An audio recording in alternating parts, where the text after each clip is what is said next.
no one in Hollywood could believe their eyes when they saw Sal Mineo's name splashed across the front page of the Los Angeles Herald-Examiner, not in the familiar entertainment section, but in the crime news column. The actor who had been nominated for an Oscar, twice the man who once stood alongside James Dean in Rebel Without a Cause, was now found collapsed and lifeless in a parking lot in West Hollywood. Yet that tragedy was far from being just another simple murder case. From the behind-the-scenes photo of Rebel, where the strange, almost unspoken look between Mineo and Dean hinted at something mysterious to the picture taken in Harold Stevenson's studio, where Mineo bravely posed nude to become the new Adam. And finally, the last photograph captured on the eve of his fateful night along Holloway Drive. Each image became a crucial piece of evidence in his case. And without a doubt, by the time you reach the end of this video, you'll understand why for nearly half a century, not a single police officer has dared to reopen the case file of Sal Mineo. In the 1940s, the Bronx in New York was nothing like the glamorous version seen on screen. It was a crowded, noisy neighborhood where old apartment buildings stood packed together, and the air was filled with the mingling scent of car exhaust and freshly baked Italian pastries. On the corner of East 222nd Street, in a small second-floor room of a modest house, lived a young boy named Salvatore Mineo Jr., the second son of an Italian immigrant family. His father, Salvatore Sr., ran a small cafe called Mineo's Cafe that served local workers and truck drivers, while his mother, Josephine, worked at a nearby grocery store. People often said she would secretly tuck away spare change in a tin box, saving it to one day pay for her son's acting lessons. From an early age, Sal stood out from the rest. While other kids in the Bronx loved playing soccer on the streets, he preferred standing in front of a mirror, mimicking the voices of actors on NBC radio, or reciting lines from Casablanca in his uniquely mixed Italian-American accent. A neighbor later told the Daily News that boy had the strangest eyes, gentle but sad, like he was looking off into another world. In 1948, at just 9 years old, Sal began attending a children's acting class at the Dramatic Workshop in Manhattan, a school that had trained legends like Marlon Brando and Tony Curtis. Instructor Cornelia Otis Skinner wrote in her memoir, "That boy absorbed every line as if he were swallowing the words whole. He didn't act, he lived the part." It was that deep, almost obsessive passion that caught the attention of theater director Joshua Logan during an audition. Only a year later, Sal was cast as Prince Chulalongkorn in the Broadway musical The King and I, performing alongside Yul Brynner and Gertrude Lawrence. At just 11 years old, the youngest member of the cast, he brought such depth and empathy to the role that audiences were astonished. There was even a moment backstage when Brynner lost his temper, complaining that the kid was stealing all the spotlight from the adults. Lawrence also told Variety that Mineo was too direct and hard to control. Yet it was precisely that raw authenticity that made audiences remember the boy long after the curtain fell. In the years that followed, Sal appeared frequently on television programs such as The Milton Berle Show and Studio One, quickly becoming a familiar teenage face to American viewers. However, rumors spread that Yul Brynner was displeased when he learned the boy had been offered a television project before him. Some entertainment columnists, including Luella Parsons, even wrote that Brynner vowed never to share the stage with Mineo again. By 1954, when The King and I came to an end, a representative from Warner Brothers visited the backstage area and told Josephine, "Your boy has eyes the camera will fall in love with." Soon after, they took Sal to Los Angeles to audition for a new film called Rebel Without a Cause. Josephine could never have imagined that her decision would not only alter the course of her son's life, but also place him at the center of one of the most controversial films in Hollywood history. In 1955, Sal Mineo stepped onto the Warner Brothers set in Burbank, California, where director Nicholas Ray was preparing for the most ambitious project of his career. The film revolved around three lost teenagers struggling to find their place in post-war America: Jim Stark, James Dean, Judy, Natalie Wood, and Plato Sal Mineo. During a rehearsal scene at an abandoned mansion in Griffith Park, Nicholas Ray sat silently watching, then leaned toward cinematographer Ernest Haller and whispered, "Keep the camera rolling. I want to see the look in that boy's eyes when he looks at Dean." That very scene would later become one of cinema's most iconic moments. Plato looked at Jim with a gaze that mixed admiration and vulnerability, as if seeking shelter for his soul.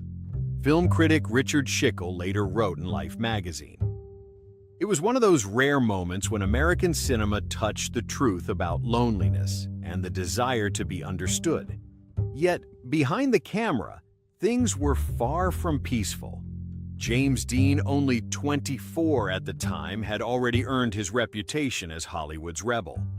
Natalie Wood was just 16, entangled in a complicated affair with the film's director Nicholas Ray, who was more than 20 years her senior. On screen, Dean and Wood played lovers. Off-screen rumors swirled that Ray often took Wood back to his private apartment at the Chateau Marmont to discuss her character in depth. 17-year-old Sal found himself caught between two worlds. He admired Dean like an older brother, but was equally fascinated by the chaos surrounding the film's production. Gossip columnist Hedda Hopper once revealed that Dean was very fond of Mineo and often drove him around Los Angeles in his silver Porsche Spyder. A few members of the crew confirmed their closeness, though no one knew what they truly shared. Dean was known for spending hours in silence on set, speaking only to Mineo at the end of each day's shoot. When Rebel Without a Cause premiered in October 1955, audiences were stunned. The character of Plato was seen as the very soul of the film, a symbol of wounded youth, fragile, yet yearning for affection. What drew the most attention, however, was Plato's gaze toward Jim Stark. "Why was it so intimate?" Time magazine wrote, with subtle implication. Here is a teenage boy who expresses deep affection for a friend of the same sex, something never before seen on the big screen. In the social climate of that era, even a single line like that was enough to cause an uproar. But surprisingly, audiences didn't turn away, they felt compassion. Mineo was nominated for an Academy Award for Best Supporting Actor at just 17, making him one of the youngest actors ever to receive such recognition. Yet fame brought a storm of speculation in its wake. Tabloids like Confidential Magazine and Modern Screen ran sensational headlines, such as "Is the Bronx Boy?", "Too Close to James Dean," and "A Strange Friendship Behind the Scenes of Rebel." When James Dean died in a devastating car crash in Cholame, California in September 1955, only weeks after filming wrapped, Mineo was nearly broken. He skipped the premiere, choosing instead to quietly send flowers to Dean's family. The Los Angeles Examiner ran the headline, "Dean's Youngest Friend Vanishes from Hollywood."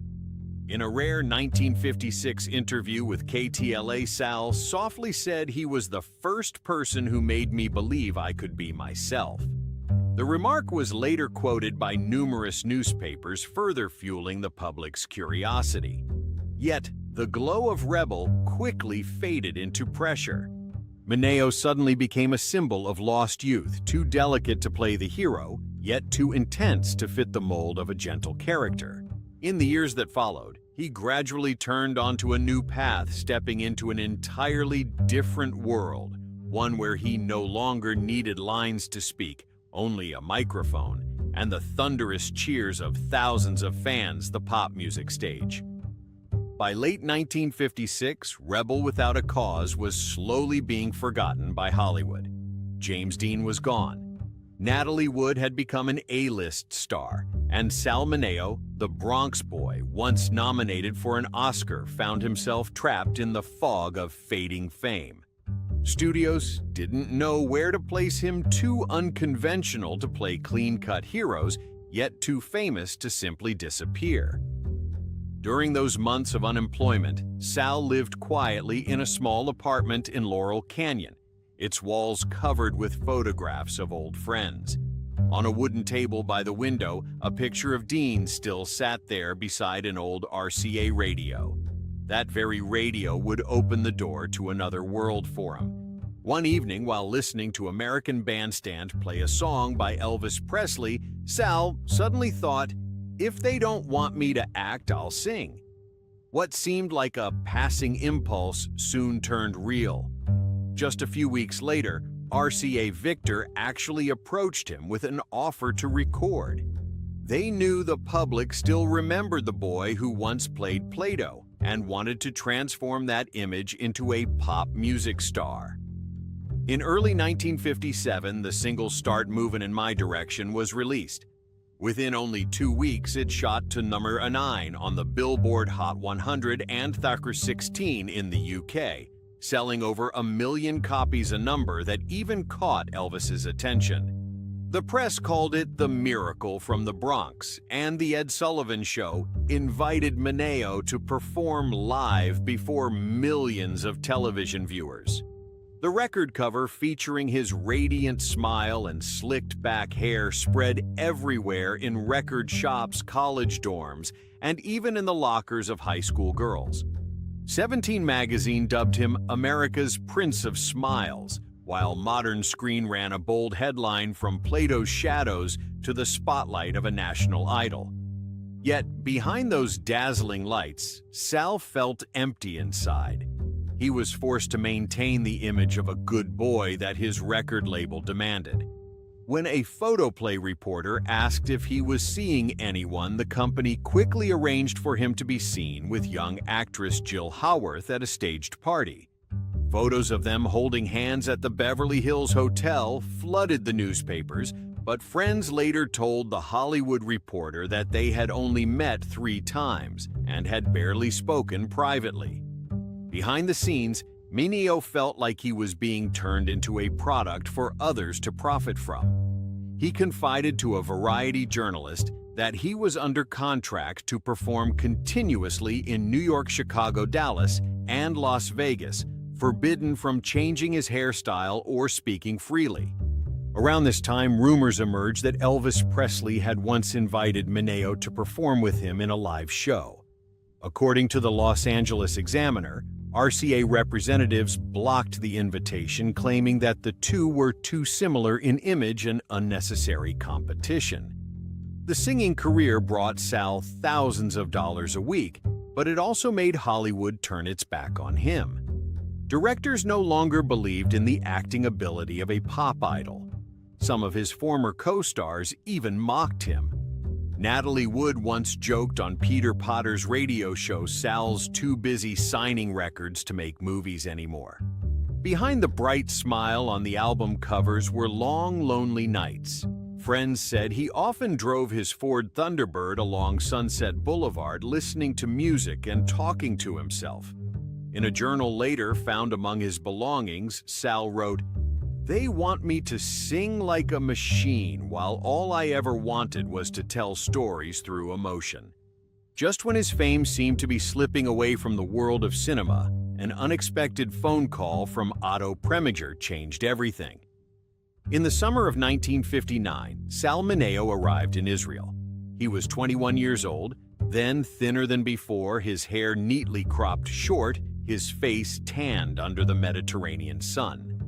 The film Exodus was being shot in Jerusalem and Cyprus, recreating the arduous journey of Jewish refugees searching for a new homeland after World War II.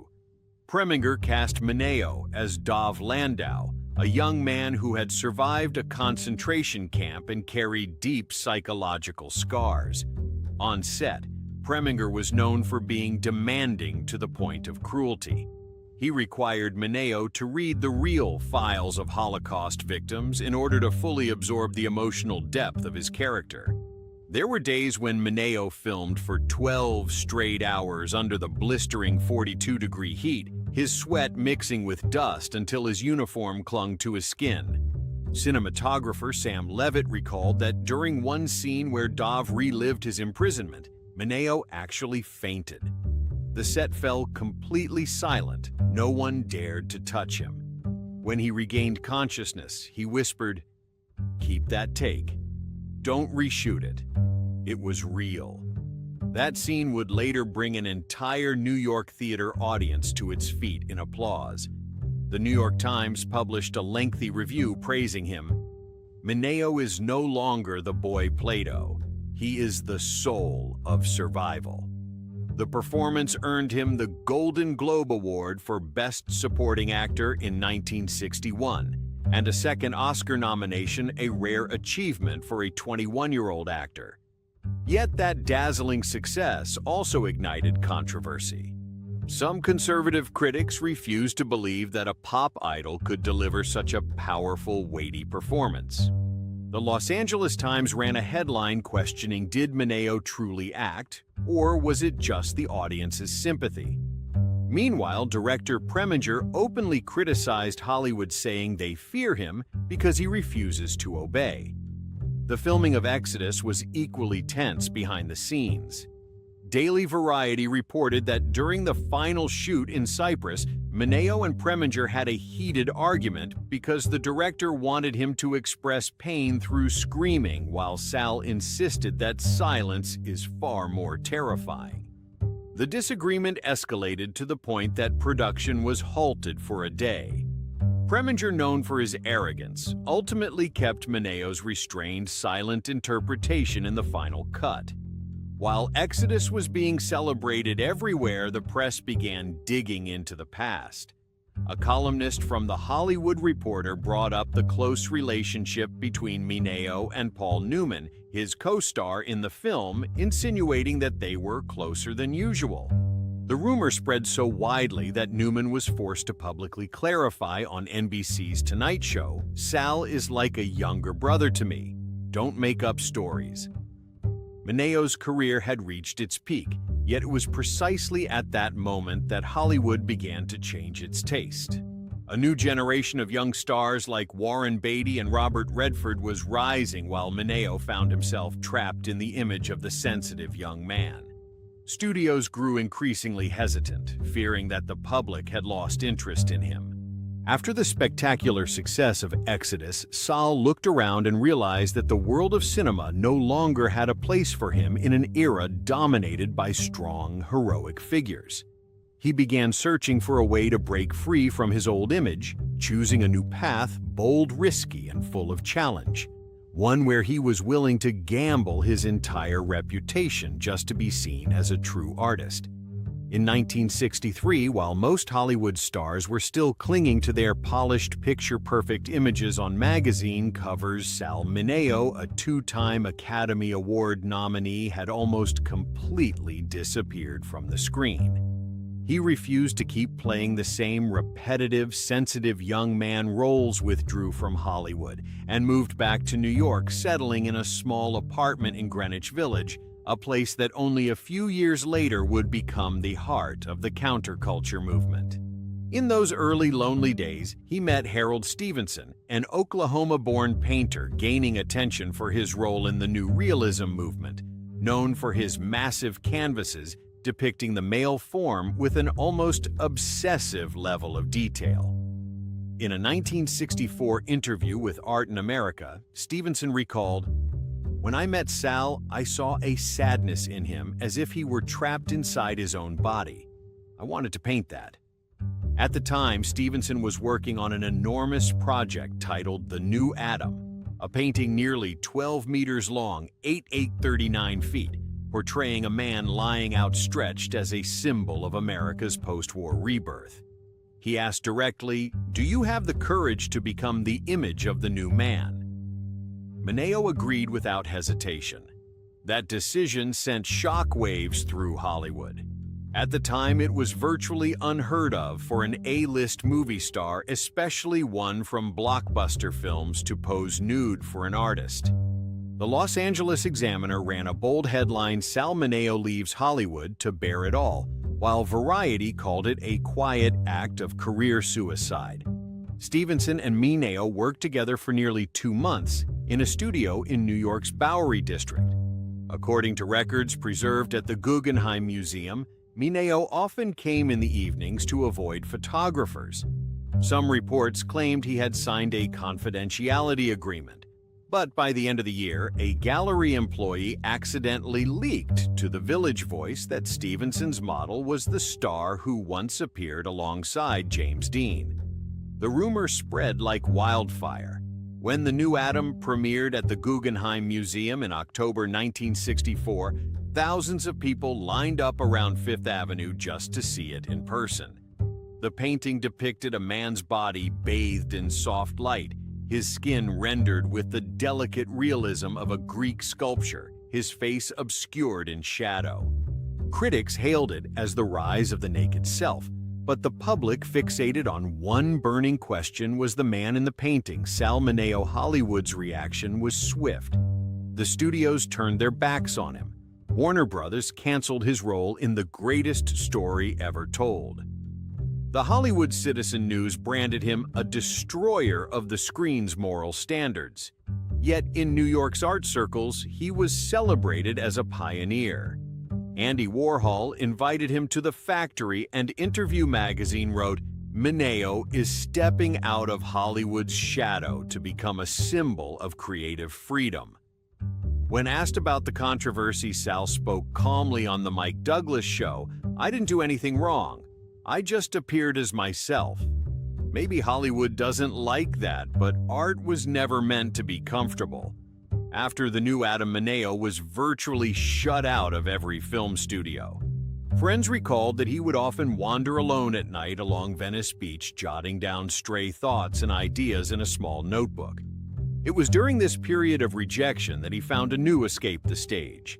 Director Robert Allen Ackerman, an old friend, later recalled, "Sal once told me, 'If they won't let me act on film, I'll build my own stage.' And then he truly did it." In 1969, the name Sal Mineo appeared once again on the marquee of the Coronet Theater in Los Angeles, but this time not as an actor, rather as a director. That spring, the Los Angeles Free Press began buzzing about a dangerous new play set to premiere at the Coronet Fortune in Men's Eyes, written by Canadian playwright John Herbert, which explored the power dynamics among men in prison. The play had previously been banned in Toronto for being beyond moral limits. No one could have imagined that a 2-time Academy Award nominee would dare to take on such a provocative subject. But Mineo saw in the script something far deeper than shock value, a story of loneliness, repression, and the yearning for freedom. Feelings he understood all too well after more than a decade of being shackled by Hollywood. He bought the performance rights himself, personally rented the Coronet Theater on La Cienega Boulevard, and turned it into an intimate stage space with just over 100 seats. For months, he painstakingly searched for the right cast. During the final audition, a lean 19-year-old with defiant eyes walked in: Don Johnson, a college dropout from the University of Kansas chasing a chance. While others were skeptical, Mineo simply said, "I see in you what I once saw in the mirror when I played Play-Doh." He immediately gave Johnson the lead role, a decision that stunned the theater world. When Fortune and Men's Eyes officially premiered in February 1969, the public reaction was explosive. The Los Angeles Times wrote, "The theater fell silent, and only breathing could be heard." This was no longer a stage, it was a place where human souls were laid bare. Critic Charles Champlin remarked, "Mineo is no longer a lost actor. He has become the storyteller of what America refuses to face." But success came hand in hand with scandal. The National Enquirer and The Hollywood Reporter ran repeated insinuations about a too-close relationship between Mineo and Don Johnson. The rumors spread so quickly that Johnson had to speak up in Rolling Stone's Sal was the man who saved me from my own naivety as an actor. He believed in me when no one else did. The play became the center of a fierce cultural storm. The Los Angeles Cultural Council issued a formal complaint, while young audiences packed the house night after night. Fortune and Men's Eyes sold out for weeks, becoming one of the rare theatrical phenomena on the West Coast.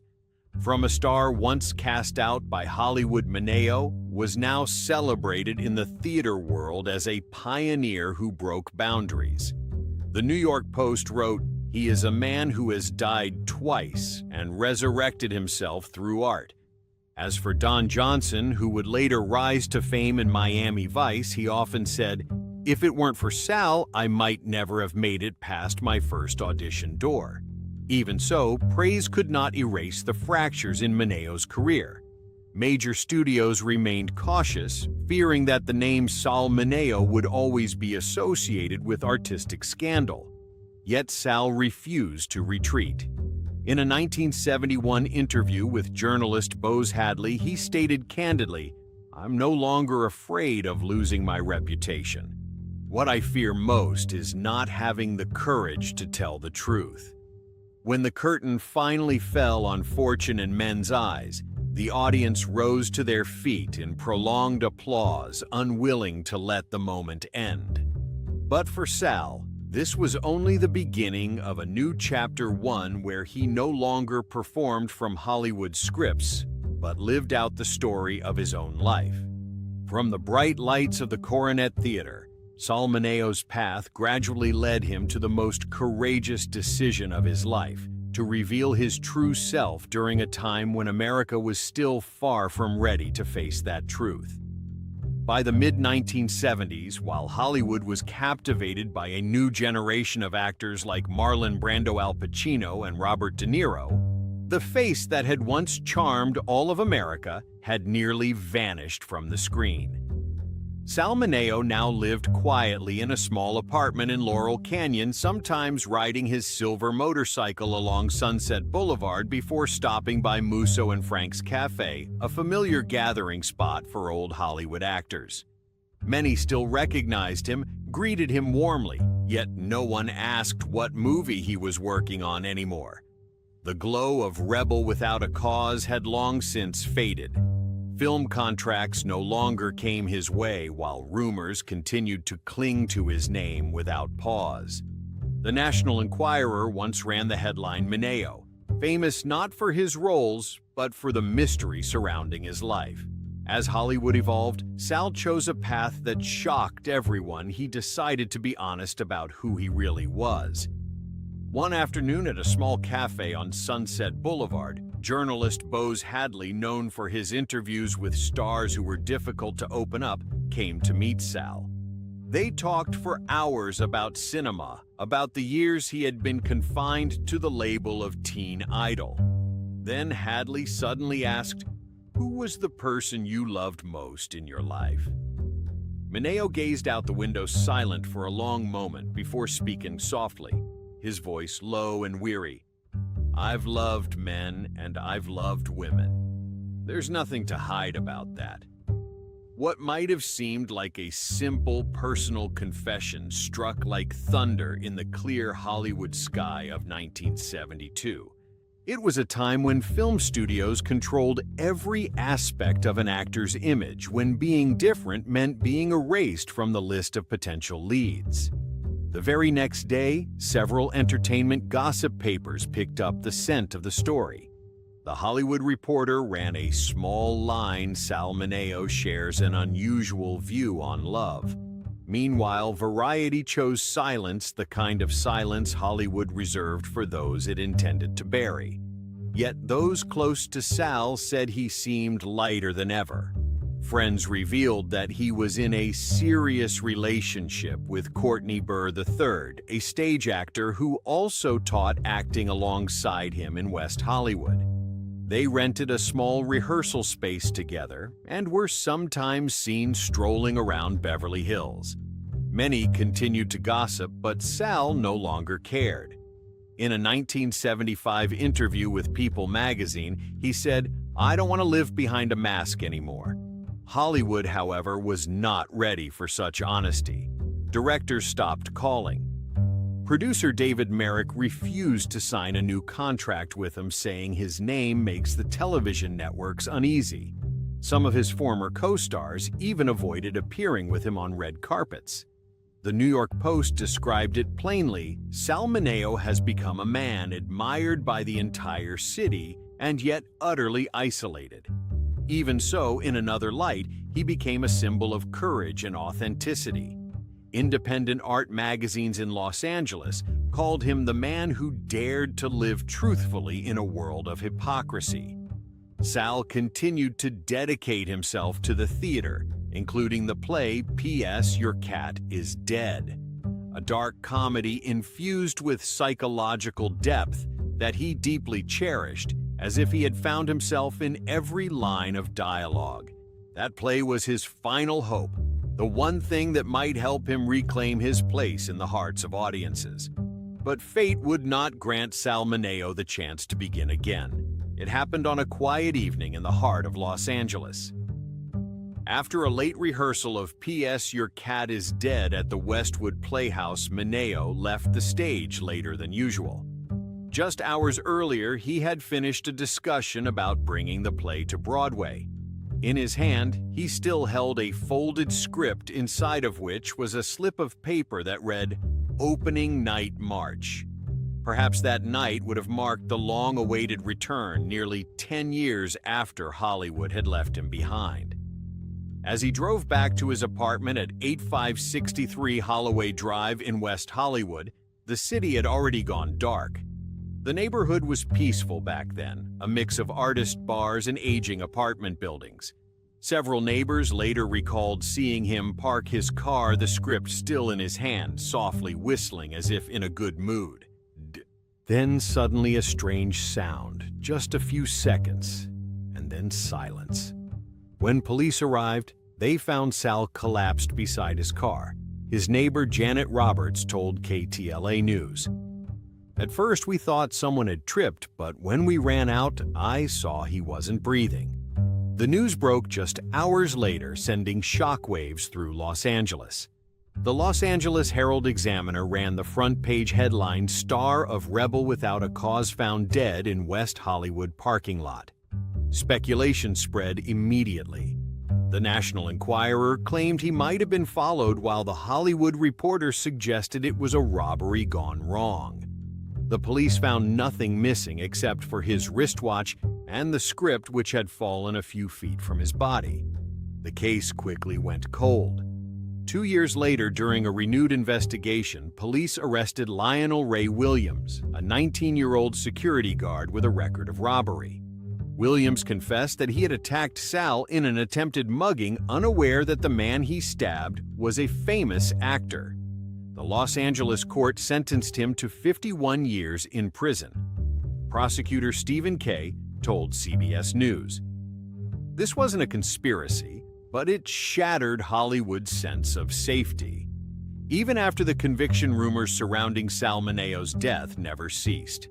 Some entertainment writers argued that the investigation had been rushed because the victim was no longer a box office star. Journalist Michael Greg Michaud, author of Sal Mineo, a biography, said in an interview with Vanity Fair, if he'd still been at the height of his fame like Dean or Brando, things might have turned out differently. Mineo's funeral was a modest one held at Gate of Heaven Cemetery in New York. Natalie Wood sent white flowers, Don Johnson delivered the eulogy, and Courtney Burr III stood quietly in the back, avoiding the cameras. The Los Angeles Times wrote, "A talent twice nominated for an Oscar leaves in silence, yet his gaze from Rebel still burns undimmed." Today, the front of the parking lot where he fell still remains now a small memorial. Fans often bring flowers and sometimes an old black and white photograph bearing the words "For Plato, the boy who never grew old." The story of Sal Mineo may have ended in West Hollywood, but his legacy has never faded. From a poor boy in the Bronx to the heights of Oscar acclaim, from rejection to the courage of living truthfully, he walked the full path of an artist, unafraid to face both the world and himself. Beneath the layers of scandal, rumor, and tragedy, there remains a familiar gaze, the gaze of young Plato, forever looking upward, longing to be understood, to be loved, and to live as nothing less than his true self. There are stars who spend their entire lives chasing recognition. And then there are those like Sal Mineo who live to prove that sometimes the truth can cost far more than fame itself. The photographs he left behind do more than trace the footsteps of his journey. They mirror an entire era, one where the dazzling lights of Hollywood could just as easily hide the deepest shadows of the human soul. Even now, people still bring flowers to his old apartment on Holloway Drive, as if each bouquet were a belated apology that Hollywood never had the courage to speak aloud. If this story leaves your heart heavy, share your thoughts in the comments below. Which moment from Sal's life haunts you the most? And don't forget to hit subscribe and turn on the notification bell so you won't miss the next chapters of our Hidden Files of Hollywood.